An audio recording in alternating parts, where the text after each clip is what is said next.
President Donald Trump takes action in favor of in vitro fertilization. He signed an executive order to protect IVF and make it more affordable. The Catholic Church opposes the procedure because it could lead to the destruction of human embryos. While a new coalition is putting $30 million into the pro-life movement, David Bereit, founder of 40 Days for Life, and Princeton Professor Robert George are among those taking part. The Life Leadership Conference will streamline the works of pro-life organizations and build a coalition of pro-life groups to help defend the unborn and mothers alike. And joining us right now is David Bereit, founder of 40 Days for Life and now the executive director of the Life Leadership Conference. David, good to be with you again. So tell us more about the newly formed Life Leadership Conference and who will be a part of it, and also why having a coalition of pro-life groups, why that's so important working together effectively.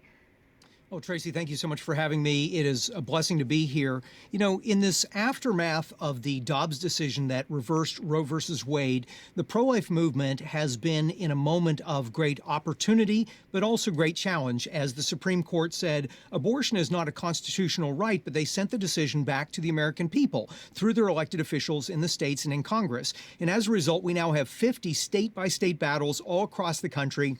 Personally, I've been to 41 of these states in the last 2.5 years since the Dobbs decision, and we've seen scattered efforts working in isolation. The problem is that when pro-life leaders, organizations, philanthropists, and advocates are working in these isolated silos, we are no way able to achieve the greatest collective impact. And so in talking with a lot of leaders and talking with philanthropists, we realized that in this post-Roe moment, there was an urgency to pull together a convening organization that would unify leaders, organizations, donors, and advocates in a way that we could coordinate on strategy, on messaging, we could coordinate efforts and targeted campaigns and mobilizations, and ultimately achieve greater life-saving impact. So the feedback has been off the charts. This is something that people have been telling me for years that they felt is absolutely needed, and we've been blessed to have donors who've put forward a $30 million venture fund to help start some of these key projects to advance the pro-life movement. And David, jumping off of that, as we know, there have been many states who have enshrined abortion into their state constitution post-Roe.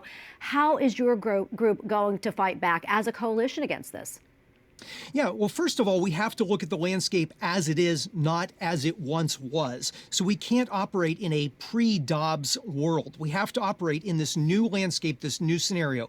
We have to recognize the playing field that we are in right now. We have to recognize the challenges we face in various different states. We have to recognize the challenges we face in public opinion. And it's very incumbent upon us to unify our efforts and coordinate them. And more importantly, in this moment, to be able to communicate to women facing unexpected pregnancies that we in the pro-life movement will help you. 6 out of 10 women in abortion industry studies said that they would not have had abortions if they had known there was support and practical help available for them. We need to strengthen that help. We need to amplify the awareness of that help, and we need to get the pro-life movement firing on all cylinders, working together collaboratively. And we believe that that is possible from the local level to the state level and also nationally. If we get all the different efforts aligned and moving in the same direction, we can accomplish so much more together than we can possibly accomplish independently. We're going to leave it right there. David, great to be with you as always, and God bless you.